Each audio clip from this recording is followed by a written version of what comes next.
ನೀರು ಜಾಸ್ತಿ ಆಗಿಲ್ಲ ನೋಡ್ವಾ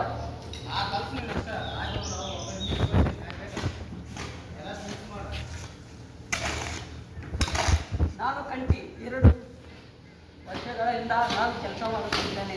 ಎಷ್ಟು ವರ್ಷ? 2 ವರ್ಷದಿಂದ. ಈತ ನೀ ಎಷ್ಟು ವರ್ಷ? 8 ವರ್ಷದಿಂದ ಕೆಲಸ ಮಾಡ್ತಿದ್ದೇನೆ. ನಾನು ಅಂಬರೀಷ್ ಹೆಸರೇಹಳ್ಳಿಯ ಹುಡುಗ. ಬೆಂಗಳೂರಿಗೆ ಬಂದು ಹೇಳ್ಬೇಕಂದ್ರೆ 8 ವರ್ಷ ಆಯಿತು. ನಾನಿನ್ನೂ ಗಾರೆ ಕೆಲಸ ಕಲ್ತಿಲ್ಲ. ಕಲಿಬೇಕಂತ ಇಲ್ಲ ಹಣೆ ಬರೋದಲ್ಲಿ. ನಾನು ಪ್ರಯತ್ನ ಪಡ್ತಾ ಇದ್ದೀನಿ ತುಂಬ ದಿನದಿಂದ. ಅದು ಆಗ್ತಿಲ್ಲ. ಯಾಕಂದರೆ ಅದು ಮಿಡಲ್ ಕ್ಲಾಸು ಪರಿಸ್ಥಿತಿ. ಕಾಲೇಜ್ ಬಿಟ್ಟು ಊರೆಲ್ಲ ಬಿಟ್ಟು ಹುಡುಗಿ ಬಿಟ್ಟು ಎಲ್ಲ ಹುಡುಗಿ ಬಿಟ್ಟು ಹೆಂಡತಿನ ಬಿಟ್ಟು ಮಕ್ಕಳು ಬಿಟ್ಟು ಬಂದಿದ್ದೀನಿ. ಅವರ ಕಂಟಿ ಅವ್ರ ಆ ಕಡೆ ತೋರಿಸಿ ಅವರು ಕೂಡ ಆಗಿದೆ. ನಾವು ಹೇಳೋ ಕಷ್ಟ ನಾವು ಹಿಡ್ತೀವಿ. ಸ್ವಲ್ಪ ಏನು ಮಾಡೋಕ್ಕಿಲ್ಲ, ಎಲ್ಲ ಕೆಲಸ ಮಾಡ್ತೀವಿ. ಇದು ಒಂದೇ ಥರ ಅಲ್ಲ. ಅವರು ಪಂಪ್ ಹಿಂಗೆ ಪಡ್ಕೊಂಡು ಆ ಥರ ಆಗಿದ್ದಾರೆ. ಅವ್ರು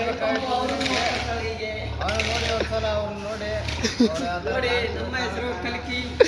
ಈ ನಾವು ಹಿಂದಕ್ಕೆ ಇರ್ಬೇಕಪ್ಪ, ಹಿಂಗೆ ಮುಂದಕ್ಕೆ ಬಂದ್ರೆ ಕಾಣಲ್ಲ. ಅರ್ಧಂಬರ್ಧ ಕಲಿಸಿ ಅವ್ ಕಲಿಸ್ತಾರೆ. ಅವ್ನು